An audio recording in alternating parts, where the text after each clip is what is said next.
sing, Jesus died for me.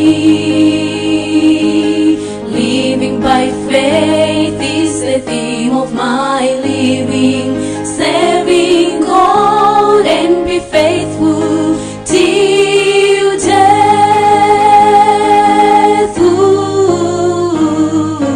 When this life is over and the wake is ended, Jesus Christ to come and take me home, where there'll be no sorrow, all is peace and joy. Forever we will sing redemption song.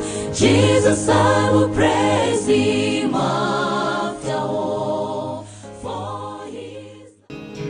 Don't know how much you did it, Lord. You made a way. Standing here, not knowing how we'll get through this test, but holding on to faith to know that nothing can catch you by surprise. You got this figured out. You're watching us now. But when it looks as if we can win, you wrap us in your arms and step in.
vacation. I'm not coming here to stay. I'm here just for 2 months. Yeah, I did come Thursday, then I was here on the Sabbath. And I've been a literature evangelist for 3.5 years back in Scotland. I had worked as a nurse for 8 years, but I left my job as a nurse to be a literature evangelist. So that's what I do. And yeah, so I've lost my track there. Where was that? Anyhow, yeah, so I asked the group. The first time I think I asked Brother Taonga, we used to pray together. We went to the same church when their dad was a pastor. So we used to pray together. So if I'm saying Taonga instead of Uncle T or Brother Suade, please do excuse me. He used to be my playmate. Yeah, so I asked, what kind of evangelism do you do here? And I offered myself as well at that time to preach one day. And I went through, I'm like, how did I do that? And then I found myself asking, I kept talking to Pastor Soto. And then I was beating myself when I went, why did I do that? Why did I offer to want to preach one day? And believe me, the whole week I've been beating myself about it. But I was getting an answer from Ezekiel chapter 33 and verse 6. I haven't started preaching, by the way. Ezekiel chapter 33 verse 6, it says, but if the watchman see the sword come, and blow not the trumpet, and the people be not warned, if the sword come, and take any person from among them, he is taken away in his iniquity, but his blood will I require at the watchman's hand. So if you don't warn people for anything, their blood will be on your head. So I've been here the 4 weeks. We haven't done any evangelism. For me, that's too long for no evangelism for any church. And as such, I'm standing here today saying, get a life. That's the title of the sermon, get a life. Because you do get life when you do evangelism. So, if you don't do evangelism, it will not be because you didn't know. I'm sure we know from a long time ago, from all the times we do SDS, but at least today it's a reminder for evangelism, we need to get out there. I was quite humbled as well when Tonga sent me, after I sent the greeting information, and then he said it only, I think that was a Tuesday morning, when I woke up, the first email I saw was an invitation saying, you invited me to come to Michiana for Get a Life by Evangelist Toyana Kasamba. I was like, oh, Evangelist Toyana Kasamba. I was really humbled. And where did Tonga get that from? Evangelist? And I have to say, it's not the first time I've been called evangelist. In 2013, I had gone to preach in Nottingham, that's in England. I live in Scotland, but I was invited to preach at this women's ministry day in Nottingham. And when I went and on the bulletin, I saw the bulletin, Evangelist Toyana Kasamba. I'm like, oh my goodness, how did that come about? So it was a surprise to me, but of course I had to say as well that that's not my title. But if it's prophetic, thank God. And I wish it comes from because I love evangelism. Little did I know that the following year I would leave my job with a very strong impression to do full-time ministry. And while waiting for what God called me for, impressed me to do, that's when I started literature evangelism. And I've been doing that for 3.5 years. So it's been good, I've enjoyed it, ups and downs, but seeing God make a way where there's no way, I can't have it any other way. Yeah. So today, our title for the sermon is get a life. Get a life. I'm going to kneel, and if we can bow our heads with me for another word of prayer, shall we?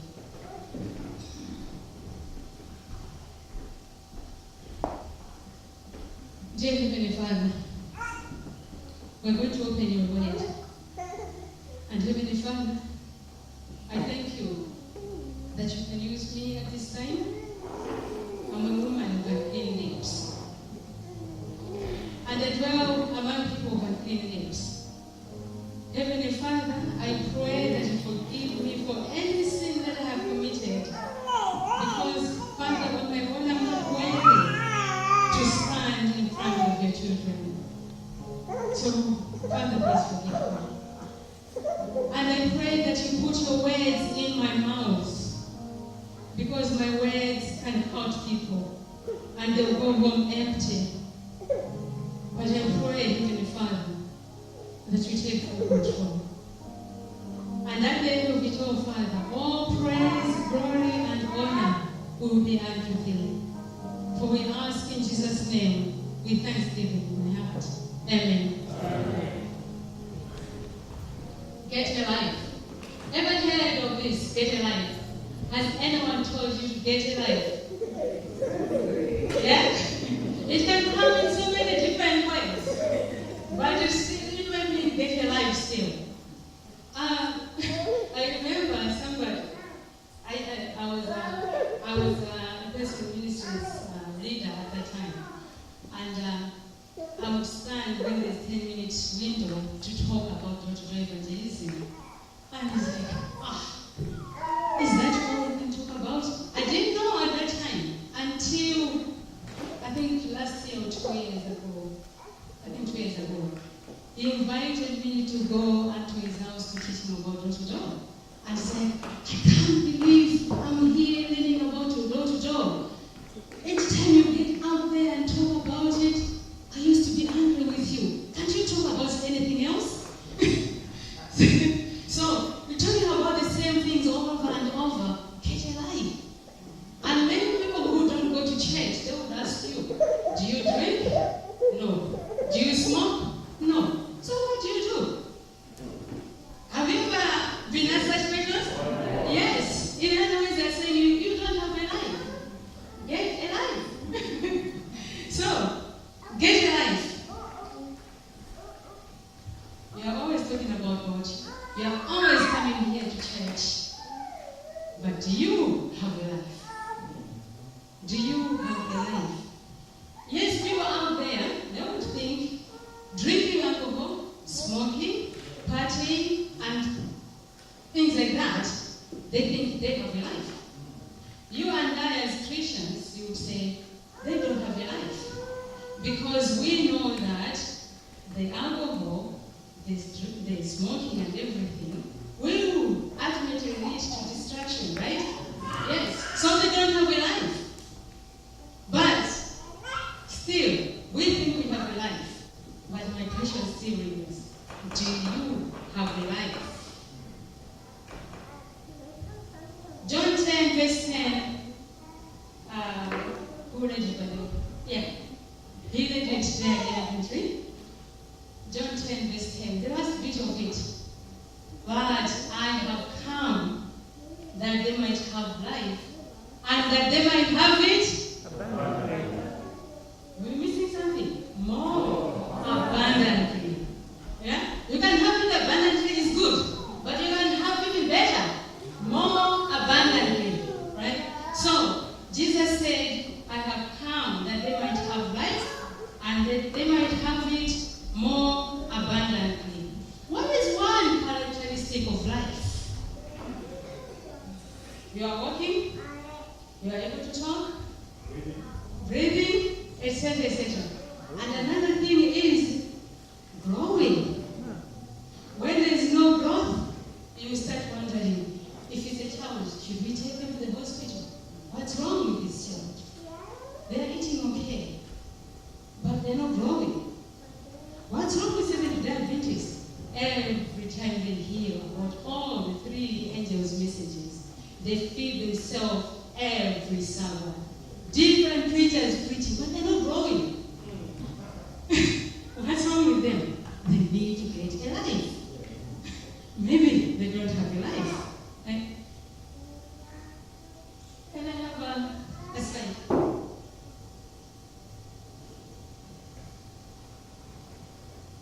Michiana, SDA, do you have a life? Maybe not. Let's read this. The church must be a working church if it will be a living church.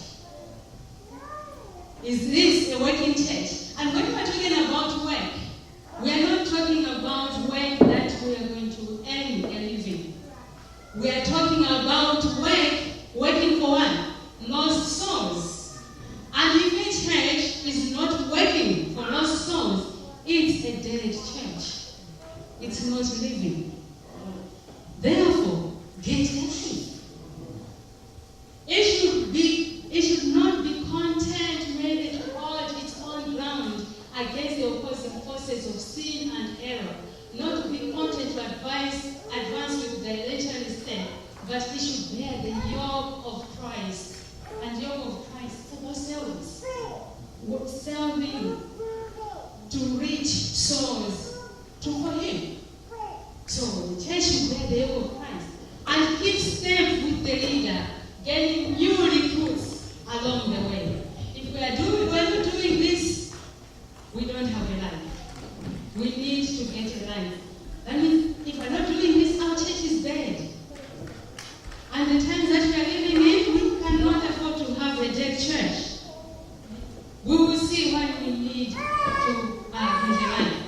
What stops us from working to reach souls for Christ? Matthew chapter 28, verses 18 to 20. Can somebody read it for us, please? Matthew chapter 28, verses 18 to 20.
Lordship.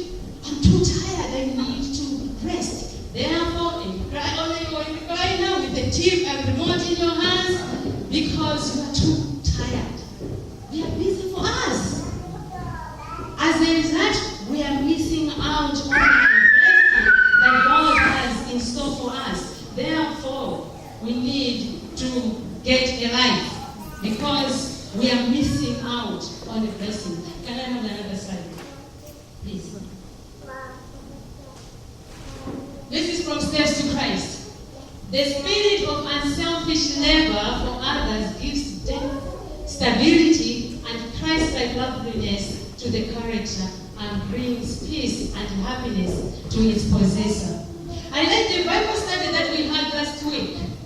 Pastor Kaula kept talking about when you're out there, God does miracles. When you're working, God does miracles. And His love miracles, or whatever God does, that brings happiness to the possessor. And it's very true. And I can testify. And you know what? I love testimonies. I love sharing them, and I love listening to them. And I'm sharing one just now. 2010, there was the general conference in Atlanta. And I love this story, by the way. I always try to find an excuse to say this story. I've had so many things that God has done, but this one was one of my favorites for a long time. Until I said, Lord, that is outdated now. I need another testimony. And now He's writing a big testimony for me. But this happened in 2010. I had been doing evangelism still, as while working. And one day I remember we were somewhere doing door-to-door evangelism with this certain lady, my auntie, because she's so dear to me. And we went to do door-to-door. And after some time, we were still standing and waiting at somebody to come and open the door. And she's like, Toya, you know what I think? I think you should go to the general conference. It will really benefit you. I'm going to buy you a ticket. And true to her word, she bought me a ticket. And within 2 weeks, I come here. So because I never planned for it, I didn't have money. But then I wanted to, when I come here to buy books for a book, at least one, for my nephews, Michael. I'm saying for my nephews because Michael and has a twin brother, Dan. So I wanted to buy a book to minister to them as well. So I had decided when I was still home, because I knew at the general conference there would be books. And there would be the Adventist Book Center. So when I went there, the first thing, I bought a book. That book was either $12.99 or $13.99. I can't remember the exact price. Like Mrs. Soko talked about, you want to read first so that you know what's in the book. And that's why I did it. That's why I brought it right at the beginning so that I read what's in the book. So the day I bought it, I was reading on my way home and on my way back. I used to get the bus and the train. Or the bus from home where I was staying, and then the train, and then I walked to the dorm where the general conference was taking place. So I read it on my way, and the following day I read it on coming back, and I was enjoying the book. So that day, we used to eat at the CNN Center, CNN headquarters. There were so many cafes and everything. So I was sitting there with my auntie, and we were chatting. And then a lady who I could see that this is not a Seventh-day Adventist because of the way she was dressed, as well as I knew that she's not one of the delegates. So we started chatting with her. And as we were chatting, she had so many problems that I could see that she was going through a rough time. And at that time I'm thinking, I wish I was in Scotland, because I always have books in my car. I could have rushed to the car park to get a book. That's what I was thinking. Then I'm like, okay, now I'm here. The only book I have is this one for my nephews, and I need to read it. I can't give her. And I had a battle in my heart. And I left her talking with my auntie. For me, I was battling with the book. In the end, I was like, I need to give her the book. But I'm thinking it's expensive. You know, it's expensive for me. I didn't have money at that time. But I need a book for my nephews. What do I do? So I ended up just, okay, I'll just give her. And I wrote something in the book and I gave her the book. Then I went home with nothing to read. Came back with nothing to read. And against my better judgment, I went back to the ABC. I needed to preserve my money because I would have to take care of my transport, as well as all my food for the duration of the general conference. But I went anyway to the ABC. And I was there for a long time. I went to each and every shelf. And then even right up to the tree, I just was browsing all the books. And then I found the very book that I gave that lady, but now in smaller versions, costing $1.99. And I was like, woohoo! Thank you, Lord. I bought two. One which I will give to my nephews, and one I'll take home for my children. And then I was like, at least I have something to read as well. And I'm going back later on. On the train, I've read a bit, and then I get off the train. And I go on the bus. And now I used to wait for the bus. The first few days, I used to wait for the bus. But on this occasion, the bus was already there. And with the wait was so hot, I'm like, I'll get on the bus, at least there's aircon. And I went, I sat. And as I was sitting, waiting for the time for the departure, I was reading the book. And as I'm reading, I was sitting by the window. So as I'm reading, I hear giving the book. I'm seeing a man who was sitting outside. I could see in the way he was sitting that the man was drunk. He wasn't even sitting down. And he had been smoking. Now he's trying to put the cigarette down so that he can get on the bus. But I'm hearing this voice giving the book. I was like, wow, I've just given another one. And this one is for my nephews. And the other one is for my children. But anyhow, I don't want everyone to see that I'm crazy, but I bit my tongue like this. Lord, if it is you saying this, let this man sit next to me. Because I wasn't sure whether I was just thinking, or it was really the impression of the Holy Spirit telling me to give the man a book. So I said, okay, there's a condition. If you want me to give this man a book, let him sit next to me. So I'll tell you how we're sitting. Okay, the bus is facing this way. Now the driver from the side, right? So I was sitting here by the window. The aisle seat was empty. And then the other side, there's the aisle. The other side, there's a lady sitting by the window. The aisle seat is empty. And then you had all these seats here facing inside, the ones that you can lift for wheelchairs and prams, whatever else. That man came on the bus, scanned his ticket, and then he came and sat here, facing that way. 30 seconds, he stood. He came and sat here on the aisle seat. 30 seconds, he stood and came and sat here, next to me. Talk about answered prayers.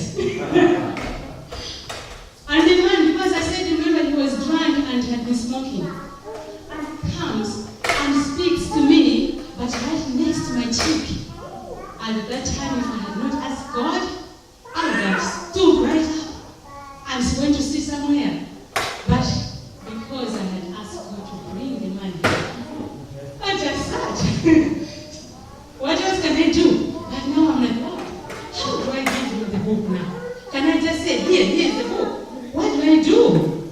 And then the man made it easy for me. As I was having my book like this, because I continued reading after he sat, because that's the time I was saying, Lord, what do I do?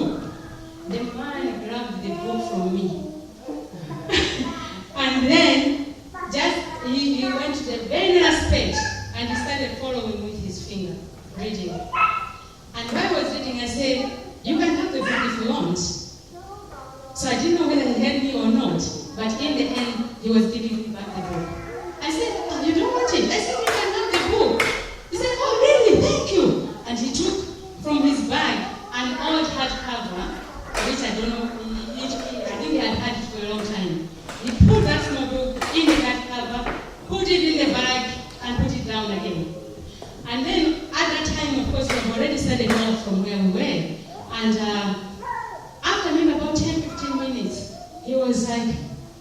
he took the Bible first and took the book again. And he says, God doesn't make any mistakes. I'm like, what did you say? I had heard, but I wanted to be sure. And he says, God doesn't make any mistakes. I'm like, what do you mean? He says, I know he has sent you to give me this book. I will read it. For me, that was something. And after another about 10 minutes, because I used to take, I think on the bus maybe 45 minutes, 1 hour, and after another maybe 10 minutes, he had put it back, now he took it back again. And he said, God doesn't make mistakes. I'm like, what do you mean? He says, I'm sure he has sent you to give me this book. I will read it. Can you imagine? Because from the bus stop, I had to walk my way home again. I had a spring in my step. God had me on my mind. He knew that I want to witness to somebody. Because that was my prayer. And it's my prayer almost every day. To say, Lord, if there's somebody you want to reach for me, please give me that opportunity and help me not to miss it. And that was my prayer that day as well. And God had me on the mind. When he had those small books in the ABC, and with this verse coming in and talking to me. So, the spirit of unselfish labor for others gives depth, stability, Christ-likeness to the character. One thing, it changes your character. As you are laboring for God. And it drives you to your knees. That's for sure. And you know that the fact that the only thing when we go to heaven is we will check is the character. Really, if we really want our characters changed, let's start working for God. Let's take that life.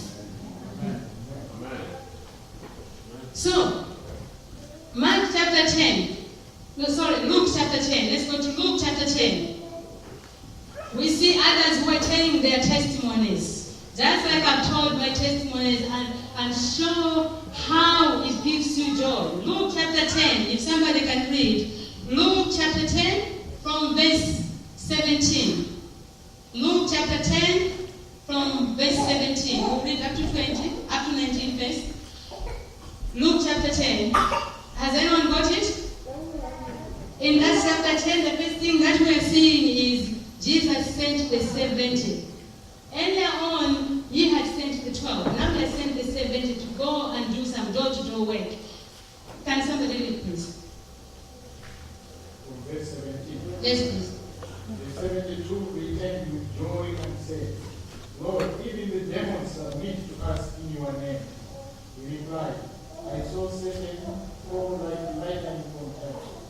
I have given you authority to trample on snakes and scorpions, and to overcome all the power of the enemy. Nothing will harm you. Verse 20. However, do not rejoice that the spirits submit to you, but rejoice that your names are written in heaven. Hallelujah. They are bringing a testimony to Jesus, saying with joy, even the demons are listening to us, they obey.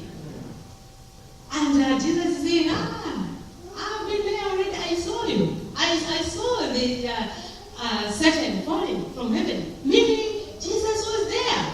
He had not left them anyway. He knew everything that was happening. He even saw what they didn't see. But he's saying in verse 20, don't just rejoice that you have power over the demons, but rejoice that your names are written in heaven.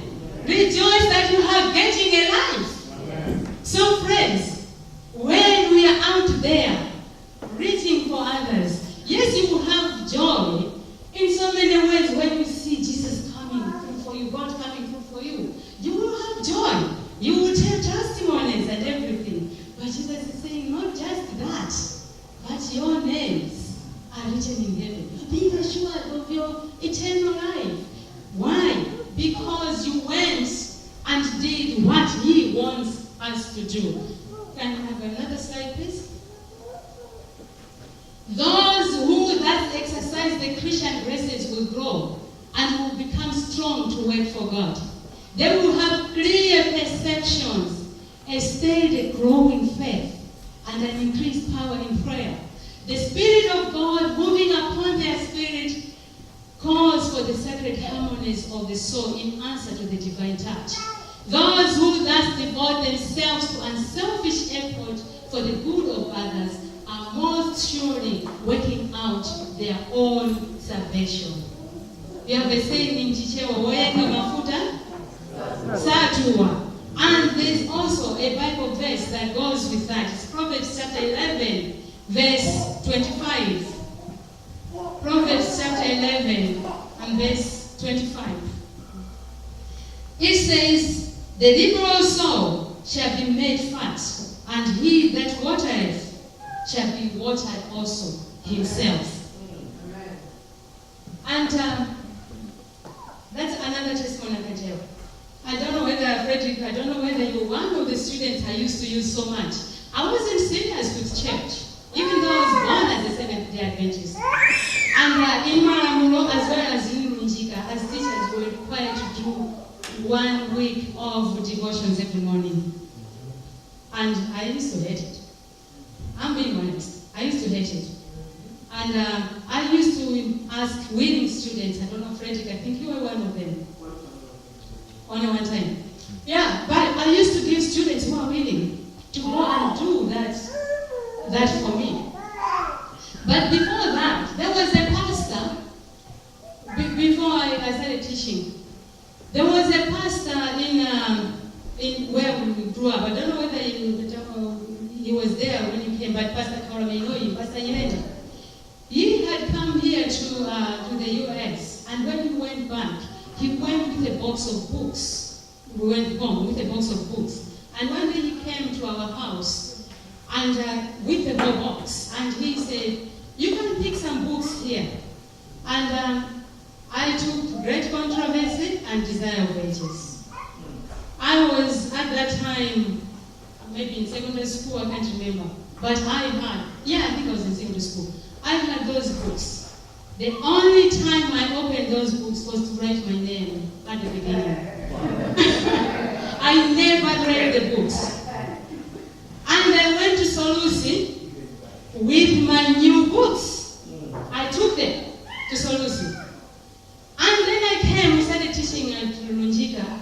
We were there for 2 years. I had a bookshelf with all my other books, including my Great Controversy and Desire of Ages, arranged nicely in that order.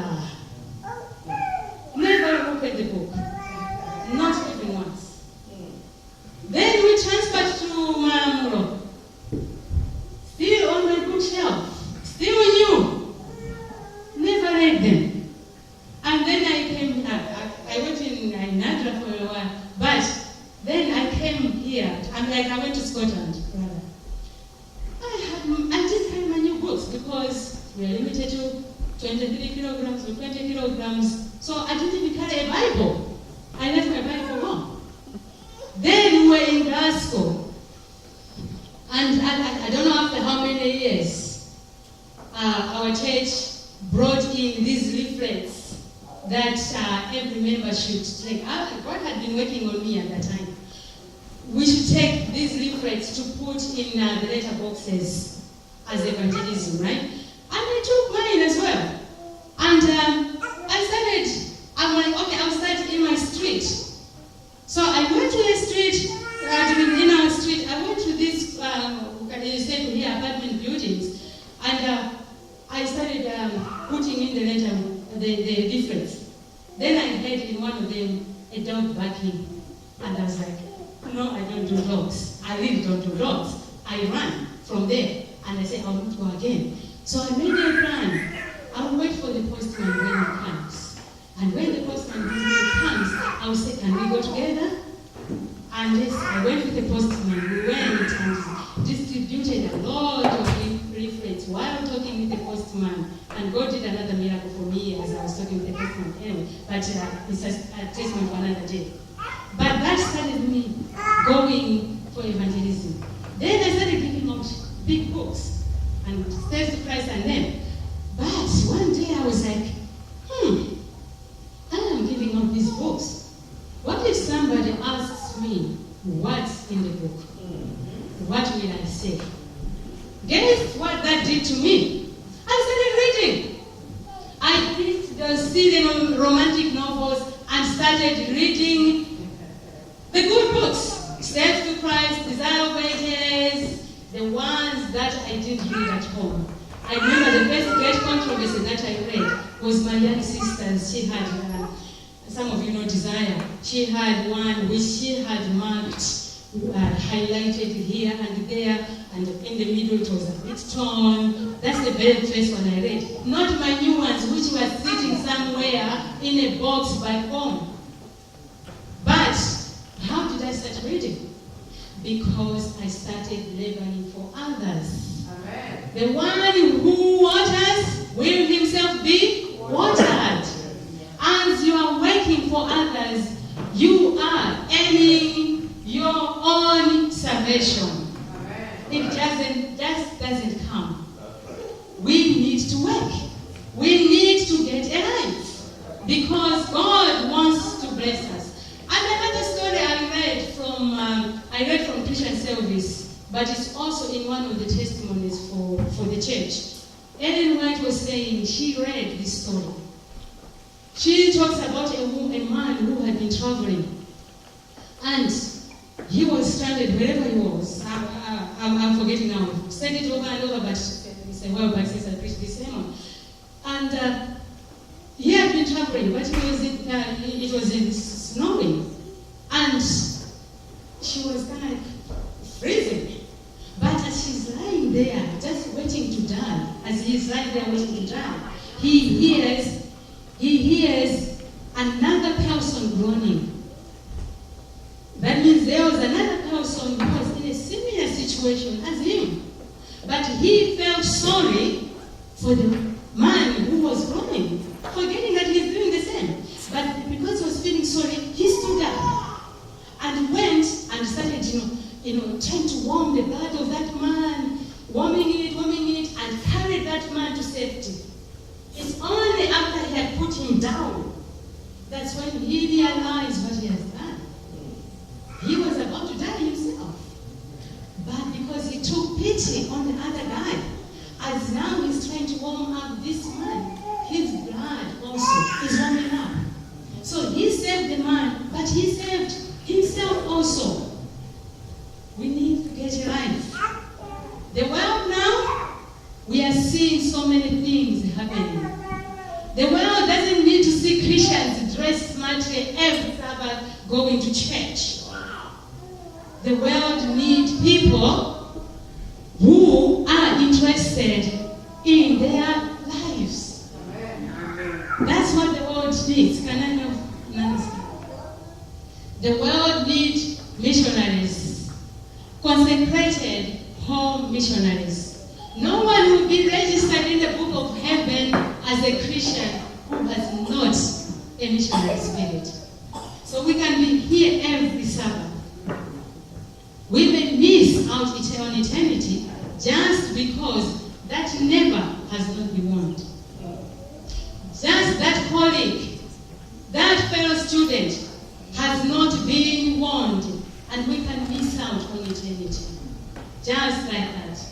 The world needs missionaries. If the church members do not individually take hold of this work, then they show that they have no living connection. How about that? If we are not taking up this work, it shows that we have no living connection. Because what happens when you eat some nice food? You want to share, don't you?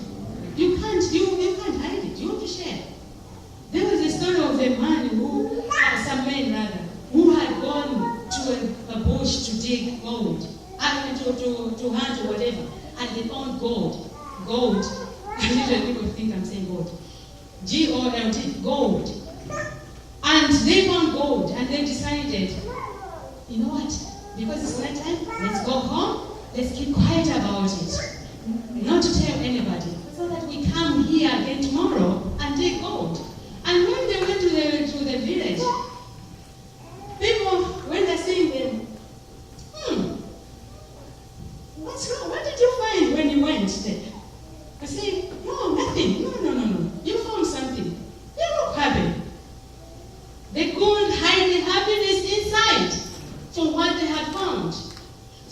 the same way, the fact that you and I have found Jesus, we should hide him. And we can't hide him.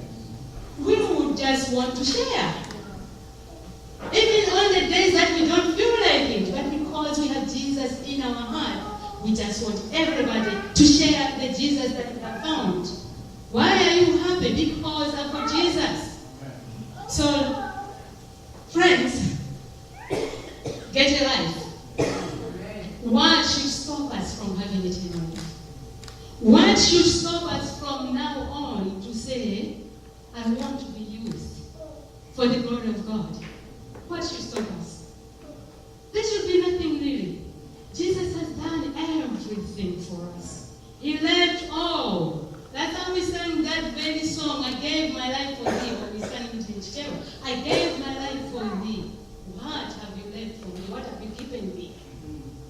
He suffered on the cross. What have you suffered for me? I've borne everything for you. What have you borne for me? What would stop us? If now the question is asked, who shall go for me? Who can I send? The answer should be a resounding, here I am, send me. And that's the last song we're going to sing. Shall we sing number 4? I wrote for SDA hymn 359, but yeah? We should be able to say, here I am, send me. We can't say, here I am, send the pastors. This work is not for the pastors only. The pastors should just finish the work of the people that we have reached. The pastor should baptize the person. But for us, we should be there doing Bible studies even. Here I am, send me. That's the song we're going to sing. Shall we stand? Oh,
Send me, Lord. We have seen so many times by disobeying and not doing the work that God has given us. But we want to make a new start.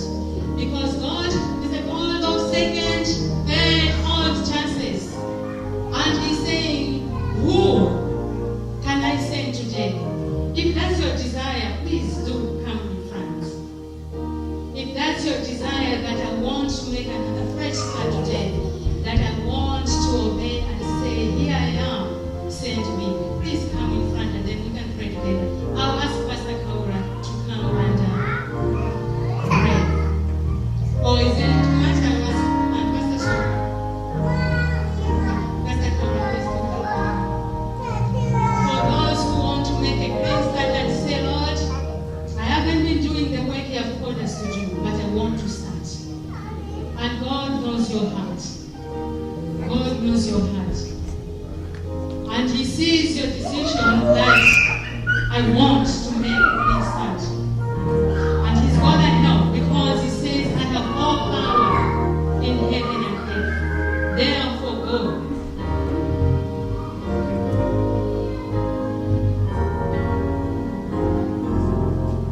Shall we pray? Our gracious, eternal Father, here we come before you this afternoon after this wonderful message that has been presented to us through your own servant. You have spoken to us, Lord, that as much as we are living in this world, as Christians we are missing something, a life in you, Jesus Christ. Lord, you expect us that as Christians we have to carry the torch. We have to carry the word of God to other people that are dying in ignorance without knowing your word. Father, we know that we have failed in many ways. I ask you that you forgive each one of us. May you help us, Lord, to contemplate on this message. We know we are busy, as we have already heard, that this is an excuse that we give all the time. We never know, we don't know when we shall have enough time. But Lord, things that we prioritize, we are allowed time to do them. Therefore, we prioritize the gospel as something that is more important than anything else. Bless your servant, Lord. She has spoken, and now the ball is in our hands. Help us, Lord, to sit down and see on how best we can be of help to others.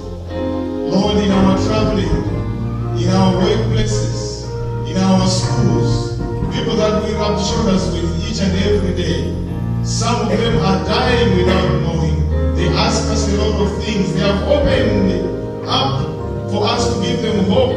But Lord, we have chosen to be private in our Christian life. But a Christian is never private, because once you have Christ, you become infectious. Every person that you meet, you have to share the gospel. Lord, may you help us. Let us take the word of God as the seed. A seed will never multiply until it is put on the ground. May we take the message out there. Some of us, we are timid. We are afraid. We don't know how to even break the ice and talk to people. Lord, you sent disciples who were fishermen. They didn't know that they had a calling to preach. But Lord, after you enabled them, they did a lot. And even you promised, Lord, that the people that will come after you, they will do greater things than you did. That's the reason why the apostles were able to do miracles. But the miracles they did, they happened because they followed the gospel commission. Therefore, Lord, we ask you today, as we leave this place, bless us. Some have walked after being asked to come in front.